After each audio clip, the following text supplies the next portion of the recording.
ஆம்ஸ்டாங்கே ஜெயிக்கல MLA எலெக்ஷன்ல எல்லாம். அவர் ஸ்டாலின் தான் நின்றுருக்காரு. அப்படிலாம் ஜெயிக்க முடியாது. எல்லாருமே ஆம்ஸ்டாங் ஆதரவாளர்களா? எல்லாருமே விஜய் ஆதரவாளர். அன்னைக்கு தேர்தலில் என்ன சூழலோ அப்படிதான் தீர்மானிப்பாங்க. அணு உலைக்கு எதிராக ஒரு மிகப்பெரிய போராட்டத்தை இடிந்த கரையில சுப உதயகுமாருங்கிற ஒரு பெரிய அளவுல நடத்தினாரு.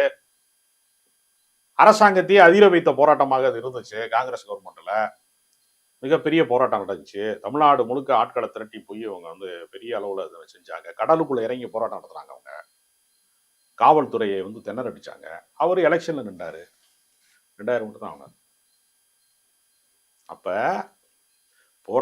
போராட்டவாதியாக இருப்பதனாலேயே வென்று விடுவார்னு சொல்ல முடியாது. தேர்தலில் நிக்கிறதுனாலேயே வென்று விடுவார்னு சொல்ல முடியாது.